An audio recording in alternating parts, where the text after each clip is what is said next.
Assalamualaikum warahmatullahi wabarakatuh. Perkenalkan, nama saya Najwa Aulia dari Institut Ilmu Al-Quran Jakarta. Pada kesempatan kali ini saya akan membahas 3 poin: wasiat, hibah, dan wakaf. Poin pertama adalah wasiat.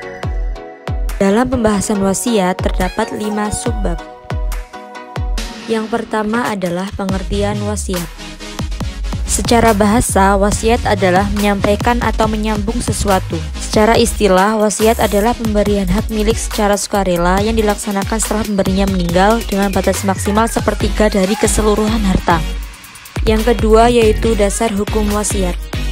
Dasar hukum wasiat terdapat dalam Quran Surah Al-Baqarah ayat 180 dan hadis riwayat Ad-Daruqutni tentang wasiat.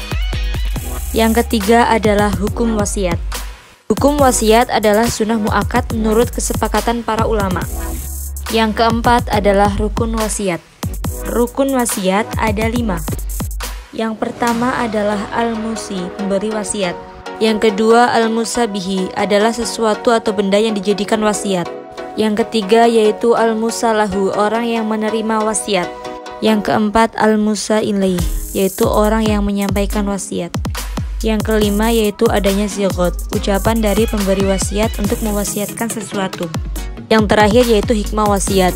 Hikmah wasiat antara lain dapat melakukan amal kebajikan dan amal jariah, serta jalan keluar untuk mendistribusikan harta kepada kaum kerabat. Selanjutnya, poin kedua adalah hibah. Dalam pembahasan hibah terdapat 5 subbab. Yang pertama adalah pengertian hibah. Secara bahasa, hibah adalah pemberian.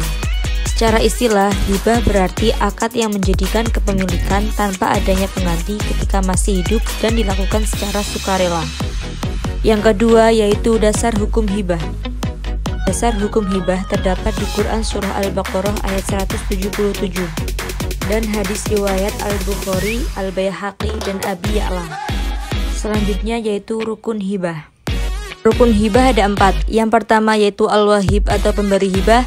Yang kedua yaitu al-mauhublah atau penerima hibah. Yang ketiga al-mauhub yaitu barang yang dihibahkan.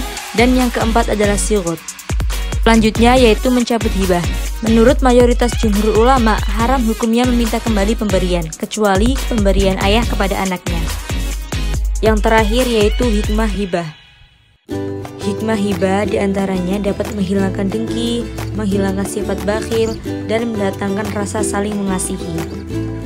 Selanjutnya poin terakhir yaitu tentang wakaf. Dalam pembahasan wakaf terdapat 6 subbab. Yang pertama, pengertian wakaf. Secara bahasa, wakaf berarti menahan, diam di tempat, atau tetap berdiri. Secara istilah, wakaf yaitu menyerahkan hak milik yang tahan lama zatnya kepada seseorang atau penjaga wakaf, baik berupa perorangan ataupun badan pengelola, dengan ketentuan bahwa hasilnya digunakan untuk hal-hal yang sesuai dengan syariat Islam. Yang kedua yaitu dasar hukum wakaf. Dasar hukum wakaf terdapat dalam Quran Surah Ali Imran ayat 92 dan hadis riwayat Muslim tentang wakaf. Yang ketiga yaitu rukun wakaf. Rukun wakaf ada 4. Yang pertama yaitu wakif, orang yang mewakafkan, mauquf alaih, orang yang menerima wakaf, mauquf harta yang diwakafkan, dan sigot. Yang keempat yaitu macam-macam wakaf.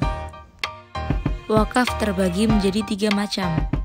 Wakaf terbagi menjadi 3 macam. Yang pertama berdasarkan tujuan, meliputi wakaf sosial dan wakaf gabungan. Yang kedua berdasarkan batasan waktu, meliputi wakaf abadi dan wakaf sementara. Dan yang ketiga berdasarkan penggunaan, meliputi wakaf langsung dan wakaf produktif. Yang kelima yaitu menukar wakaf.